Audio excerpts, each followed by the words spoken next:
Cuenta el cuento que éranse dos hermanitas pequeñas que tenían su casa en el campo.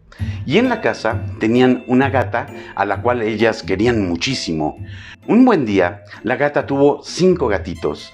Las dos hermanitas estaban felices y encantadas con el nacimiento de estos gatitos, de tal forma que les pidieron a sus papás que si se podían quedar con uno de ellos. Ya hasta habían elegido cuál de los 5 querían, el que según ellas era el más tierno de todos. Así es que los papás de alguna manera aceptaron quedarse con ese gatito y a los 4 restantes los regalaron a los vecinos que ellos sabían que iban a cuidar muy bien. Las hermanitas amaban al pequeño gatito. Un día, las niñas salieron a jugar al campo y se los llevaron con ellas. Y mientras ellas jugaban, el gatito correteaba la paja que era empujada por el viento. Luego pasó que las hermanitas se entretuvieron jugando y se olvidaron del gatito por un momento. De pronto, oyeron que alguien llegaba y gritaba muy fuerte: ¡Atrás, atrás! Alzaron la vista y vieron que venía un cazador en su caballo, corriendo, y delante de él 2 enormes perros de cacería que ya habían visto al gatito y querían atraparlo. El gatito, en lugar de correr, se quedó paralizado viendo a los perros que corrían hacia él, y una de las hermanas se asustó tanto que dio un grito y salió corriendo hacia su casa. Pero la otra salió corriendo hacia el gatito, llegando a él un poco antes de que llegaran los perros, y se echó encima del gatito y lo cubrió con su cuerpo. Y cuando los perros llegaron a donde estaba la niña, protegiendo al gatito, justo en ese momento, el cazador que venía a caballo espantó a los perros para que no le hicieran nada a la niña.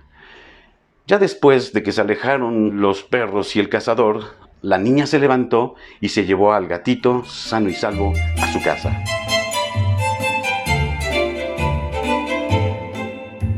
Pero no olvidemos que esto es solo un cuento. En la vida real y en su cotidianidad, evidentemente que no es como el cuento, donde hay que arriesgar la vida en cada problema, hay quien enfrenta sus problemas personales de forma inmediata y sin mayor dificultad que el mismo problema. Pero hay quien huye de ellos tratando de ignorarlos o negándose a hablar de ellos, e inmediatamente los demás lo empiezan a acusar de irresponsable, desidioso, cobarde o de miedoso y de muchos calificativos más parecidos. Y quizá tú no lo sepas, pero la mayoría de los seres humanos huyen de sus problemas. Y te voy a decir por qué. Pero de mientras, te pido que apoyes a nuestro canal para que podamos seguir haciendo reflexiones juntos, simplemente suscribiéndote a este canal. En realidad, muchos de los que critican a los que huyen de sus problemas lo hacen porque quieren ver resueltos aquellos problemas que no dependen de ellos y que saben que la solución está en manos de aquellos a los que están criticando. Y por eso les dan estos calificativos que mencionábamos hace rato. Pero estos mismos que critican también huyen de algunos problemas cuando la solución está en sus manos. Obviamente no es todo el mundo, pero sí la mayoría. Así que nuestra pregunta sería: ¿por qué la mayoría de la gente huye de sus problemas?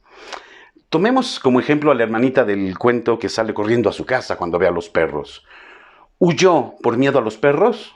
Pues algo podría haber de eso, pero no es el motivo más fuerte. El verdadero motivo es por miedo a ver cómo los perros podrían haber matado al gatito que tanto amaban. Y este es nuestro punto de reflexión. La gente que huye de sus problemas no huye del problema en sí, huye del dolor que les puede causar la consecuencia de este problema. Y huir bajo estas circunstancias del dolor puede deberse a muchos factores que están muy lejos de aquellos calificativos de irresponsabilidad, desidia, cobardía, etc. Pueden ser factores en ocasiones muy evidentes, como el caso de aquellas personas que son muy aprensivas y su instinto de conservación los lleva a evitar la posibilidad de un dolor. Y esto va desde grados muy simples o pequeños, como por ejemplo aquellos que están viendo una película y de repente, ya sabes, viene una escena muy cruda o sangrienta y un segundo antes de que eso pase, voltean la cabeza y cierran los ojos. ¿Por qué? Porque instintivamente quieren evitarse el dolor personal ante el dolor de otro. O bien, en casos más graves o grados mayores de aprensión, en los que el posible dolor que les puede presentar el problema sea mucho más fuerte que su propio ser, llevándolos a un estado de nervios incontrolables, en una crisis de angustia tremenda.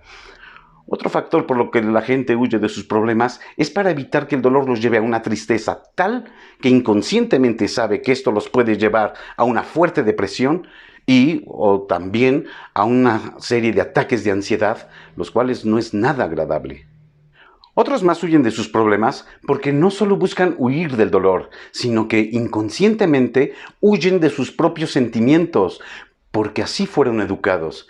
Es el caso de aquellos que cuando eran niños les dijeron cosas como los hombres no lloran, o aquellas que cuando eran niñas les dijeron frases como las niñas que lloran se ven muy feas, o les dicen frases como mira, esa persona te está viendo cómo lloras o cómo te enojas, ¿qué va a pensar de ti? ¿Qué va a decir? Y los papás, mientras están pensando que están haciendo una buena educación, no se dan cuenta que están creando un trauma que a la larga los llevará a reprimir sus sentimientos. Así que cada vez que estén frente a un problema, buscarán huir del dolor de ese problema, porque desde el fondo de su alma tienen estrictamente prohibido mostrar un sentimiento de dolor profundo, evidentemente llevándolos a sufrir todavía más por razones psicológicas obvias. Así que, papás, no hagan esto. Los hombres sí lloran. Las niñas que lloran no se ven feas. Y la gente que ve todo esto no está pensando nada. Es mejor que te acerques a tu hijo en un momento de dolor y le des apoyo a que tú mismo le seas una amenaza. Y otro factor más por los que algunos huyen de sus problemas es porque no tienen uno, sino varios de los factores anteriores, o porque simplemente la vida les ha dado golpes muy duros y muy fuertes, y digamos que ya piden esquina, ya no quieren más. Hay quien la vida no le ha sonreído como a muchos, a pesar de que trabajan, se esfuerzan y luchan, pero fracasan con cierta constancia, y el cúmulo de dolor que llevan a cuestas ya los tiene muy cansados, y es obvio que huyan de otra dosis más de dolor. Por lo tanto, y por todo esto que he mencionado, a todos aquellos que huyen de sus problemas no es tan simple como acusarlos de desidiosos o irresponsables, así nada más porque sí. Pero lo paradójico de todo esto es que, si bien es verdad que todo esto nos ayuda a entendernos, también es verdad que esto no nos justifica el huir de los problemas, porque los problemas hay que enfrentarlos. Ignorar un problema es darle la oportunidad de que crezca y de que pueda ponerse todavía peor, incluso hasta llegar a irremediable, causando dolores mucho más profundos y creando con esto nuevos problemas como secuelas del anterior. Si estás en alguno de estos casos, siempre es un buen momento para analizar nuestras vidas, para corregir actitudes y, si es necesario, buscar ayuda profesional que nos puedan hacer más ligeros los dolores que se tienen. Al final, todos buscamos los momentos de alegría y paz y evitamos el dolor. Pero como seres humanos, tarde o temprano, nos vamos a enfrentar a diferentes dolores. Si quieres saber qué se hace con el dolor, te dejo aquí este video.